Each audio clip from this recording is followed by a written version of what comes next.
嗱，如果你認識呢一個作品就係透過差不多20年前新海誠嘅動畫版嘅咧，咁我可以講你們一半有福了，係都係得一半嘅啫。點解呢？翻嚟話俾你知。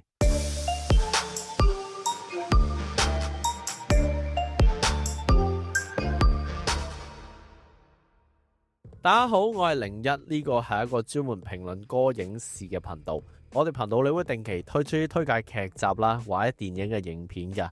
有興趣接收相關資訊嘅你呢，歡迎你訂閱我哋，加我哋支持一下。我哋有開 IG，有開 Flash 啊。除咗喺上面分享一啲關於電影嘅資訊同一啲我哋嘅睇法以外啦，間唔中我哋仲會舉辦一啲投票 Q&A 活動，會直接影響我哋出邊嘅內容或者題材噶。如果你都有興趣參加嘅呢，咁都快啲 follow 埋我哋咯。我哋已經開啟咗會員功能啦，只需要每個月25蚊就可以成為禮貌小寶寶去支持我哋繼續折磨自己，更可以選擇更高級嘅死都死唔去行運健康小寶寶，穿着非凡。我哋每個月最少都會有4條嘅會員專屬影片噶，想支持我哋嘅你呢，都快啲加入成為小寶寶啦。今日要講嘅呢，就係日本電影《秒速5厘米》。嗱，記得當初睇完動畫嘅時候呢，都有幾多問題問嘅。同主角一樣咧，都有好多心結咧，解開唔到。問一位原作黨嘅朋友咧，佢只係淡淡然留低一句想知就要去睇小說版，就以為呢件事永遠都會不了了之嘅時候啦，就見到有真人版電影嘅推出。簡單第一樣嘢咧，即刻睇個電影時長係整整嘅2個鐘頭啊！要知道動畫版咧，其實都係得1個鐘頭嘅啫，即係代表咩呢？即係代表我有機會接近個答案。真人版電影多1個鐘頭時間，可以再詳細啲去交代每個角色之間嘅故事，並又好似一般真人化電影導演咁樣，好唔中意或者唔認識作品，自己亂塞嘢入去啦。係邊一款呢？涉及劇透啦。如果你介意呢，我建議你睇完套戲呢，翻嚟再聽我哋點樣講嘅。如果你睇完唔介意就準備好呢，咁我哋可以開始啦。順例，我哋可以講個故事大綱噶。咁啊，話說男主角細個嘅時候啦，就同有個女仔做咗個約定，希望隕石嚟嘅時候咧，一齊見證世界末日。雖然呢個回憶對男主角嚟講非常重要，但當初信誓旦旦嘅約定啦，開始變得越嚟越模糊。因為父母工作關係啦，佢由細到大咧都不斷要轉校，令佢同周遭嘅人產生咗一道無形嘅隔膜。眼見末日嘅日子將至啦，男主角會點樣面對呢？而又係咪得佢自己一個記得個約定呢？今日留俾你自己去睇啦。嗱，你先講明先啊，我係冇睇過小說版嘅，我淨係有睇過動畫版嘅啫。所以今次咧就會針對動畫版同真人版之間嘅比較，同埋真人版電影嘅表現如何噶。嗱，大家如果有記憶咧，動畫版係分3話，即係其實係3個章節去做噶，由小朋友啦到青少年啦，再到大個仔嘅。但唔知大家有冇同我同一個感覺呢？就係睇到第3話嘅時候呢，突然間佢好似變咗預告咁樣嘅畫面，突然間變得好零碎啦，有好多蒙太奇鏡頭。咁我喺度諗啊，會唔會呢啲係啲思緒啊，或者回憶片段呢？之後劇情做落去係咪會貫穿翻晒佢哋呢？點知突然間出字幕吓，做完噶啦！佢講咗啲乜嘢啊？話佢冇錢搭的士啊，街邊太多人與車啊。個4眼妹又係邊個嚟噶？有男主角電話響又唔聽，我最憎人聽電話噶啦。咁終於嚟到今年啦，佢有個電影版上啦。咁之但係佢係咪真係滿足得晒我所有嘅問題呢？我會話佢滿足到一半。首先第一樣嘢要俾嘅呢，就係動畫版頭先都話啦，係順序咧由細到大去講嘅。咁電影版呢，佢係主體咧講大人先嘅。咁啊，不斷用回憶去插敘，然後你第一下已經睇到個分別噶啦。嗱，動畫版嘅時候啦，咁啊男主角咧係 work from home 嘅，咁啊嚟到真人版咧，咁啊真實啲啊嘛，咁所以佢俾人 cut 咗 work from home 啦。然後你都見到咧，佢喺公司咧已經係一個獨撚嚟噶啦。而呢一個切入點咧，我覺得係導演有心安排嘅。而個原因咧，我覺得就係要服務翻嗰班動畫版嘅觀眾。我最大嘅疑問呢，就係佢大個咗係點？我唔係淨係想睇到佢冇錢搭的士嘅，所以導演呢，就係倒轉翻去同你講解點解佢會咁孤獨。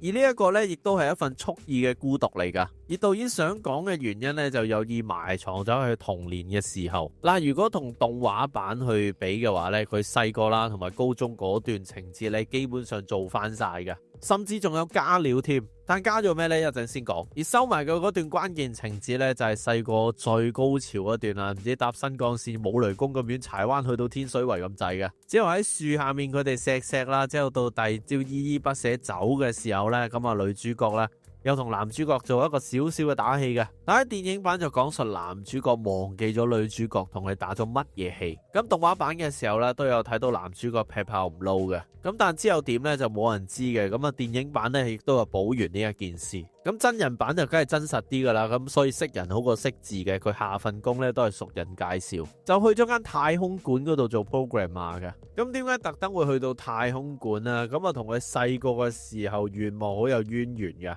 頭先話佢童年嘅時候咧，再加多咗樣嘢嘅，就係一粒小行星。話說咧就會喺2009年嘅3月26號撞擊地球，導致世界末日。然後都有補翻講一講咧，其實佢有些少意願，大個想做太空人嘅。然後再去到佢高中嘅時候咧，就見到嗰支火箭運過。咁呢套真人版嚟噶嘛，咁啊真實啲啦。所以大個做唔成太空人咧，就做咗去 IT9。有電影版都有加長描述噶啦，就係女主角大個之後嘅故事。咁我哋動畫版都睇到啦，佢係同咗第二個男人結婚嘅。咁我都有一絲幻想真人版會唔會有咩改變呢？咁啊講述咧，女主角係喺間書局嗰度打工噶，佢其中一個朋友啦，更加就係男主角讀嗰間高中嘅 Miss。所以真係睇到咧，係特登安排佢哋之間嘅命運啊，千絲萬縷。但係偏偏咧就係成日剛剛擦過十面埋伏過。而女主角咧亦都係其中一面鏡咧，去令你了解到男主角到底點解咁抵死。兩個都係因為成日爹哋媽咪工作關係要轉校嘅小朋友，兩個有差不多嘅興趣啦，都係相連嘅心。但偏偏到大個之後咧，佢哋嘅性格咧就相差好遠。女主角咧非常陽光開朗活潑，中意笑噶，同男主角咧形成咗一個非常鮮明嘅對比。而且我哋都一樣睇到咧，女主角同動畫版一樣抄到嗰封情信出嚟，即係代表咧佢其實一樣咧都珍惜呢一份回憶噶。但只係咧呢一份回憶咧成為咗佢嘅養分，佢嘅能量。而同樣嘅回憶咧就成為咗男主角嘅海流石。然後咧仲有另一位嘅成年人角度嘅，就係阿水野小姐，即係嗰個喺動畫版度閃下閃下嗰個四眼妹啊。嗱，咁動畫版都的確有講咧，水野小姐就係阿男主角大個喺公司嘅女朋友嚟噶。咁但係最後就話唔知咩個心距離太遠啦，所以就拜拜啦咁樣。咁喺電影入邊咧都有特登描寫一下水野小姐噶。咁唔知出於咩原因啦，咁就話水野小姐咧搭唔到電車噶。而喺公司嗰度咧，佢同阿男主角一樣咧都係毒撚嚟嘅，同我之前講過阿湯神君一樣咧，佢係拒絕呢個無效社交。嗱，但就算係咁啦，佢都係男主角嘅一面鏡嚟噶，再繼續努力佐證男主角點解咁黑人憎。即係佢喺公司嘅時候咧，雖然佢對全地球人都好似好冷漠咁，但翻到屋企咧，佢對住男主角咧，完全係一個正常人嚟噶。正所謂閪人好啦，唔好閪自己人啊嘛。呢種選擇冇話錯嘅，將人分得仔細啲啫。而比起動畫版呢，我哋終於感受到男主角嗰份自虐式嘅孤獨感。佢係自動地強制地將自己封閉喺一個內在世界，每一刻都喺度警惕住咧，唔俾自己同人哋接觸啦，唔俾自己開心，唔俾自己融入群體。而我哋見證住男主角失落啦，俾人放飛機啦，間接聽到個真情剖白啦，終於諗翻起以前嗰句打氣說話，佢終於能夠對個世界放開翻少少內心啦。導演呢個拍法令我哋更加第一身視角去睇到男主角嘅成長，算係終於可以更加了解到男主角噶。但只係啦嚟啦，呢個但係魔咒又出現啦。首先啊，我都仲係未明白到底男主角點解要咁接噶？佢到底自怨自艾緊啲乜嘢啦？到底乜嘢回憶令佢咁痛苦呢？嗱，就算佢細個搭住電車高，然後周圍好似飛雪連天射白鹿咁，佢都仲係去到目的地啊。而女主角都仲係有等佢，佢哋都仲有去嗰個櫻花樹下噶。嗱，就算佢高中去到山卡拉咁遠，然後扮到成個花澤類憂鬱小生咁啊，佢都其實冇話特別唔開心啊，又射下箭，又有女溝你，至少嗰陣時嘅神態都未去到話怨天怨地怨虎龍噶。咁到底乜嘢令到佢大個咗有啲咁病態嘅行為呢？咁的確有可能呢係有啲人大個咗自自然然就會變成咁噶。咁但係我個電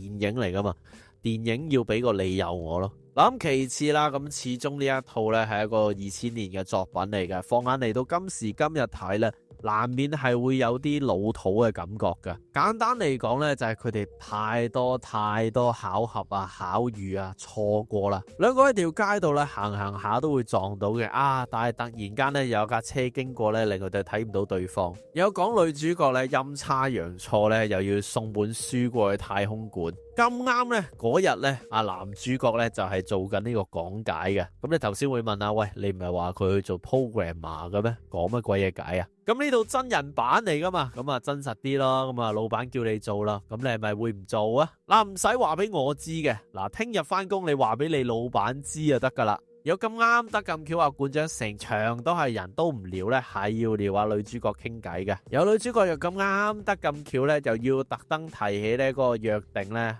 我就準備甩底噶啦，嘻嘻嘻。然後我唔知佢有一句無端端講咩月有陰晴圓缺，嚇到我即刻 PTSD 諗起月之圓缺。有咁啱得咁巧啦，男主角又唔知點解要揀同館長講心事啦。咁館長又同佢講翻呢一件事，係啦，就係所有嘢都咁啱得咁巧。我睇緊報應定意外啊？但總括嚟講啦，我覺得真人版電影咧都真係補完咗好多喺動畫嗰度咧睇唔到或者唔知道嘅劇情噶。而劇情雖然老土啦，但係我覺得咧演員咧係演得唔尷尬嘅，所以可以咁講啦，成功真人化。同我一樣冇任何人用把刀行住你條頸都能夠發自內心地講松豬北斗真係好靚仔嘅，你歡迎 CLS。今晚同埋 subscribe 我哋嘅 channel， 做齊晒上3樣嘢話俾你知，我好開朗，生活覺得好寫意，絕對唔會睇唔開噶。唔知你哋有冇睇過求救眨眨眼呢？冇都唔緊要，你可以 super fans 課金或者做會員去支持下我哋呢一個 channel 仔，亦都多謝所有會員嘅支持，特別係一班4基督4妹嘅行運健康小寶寶。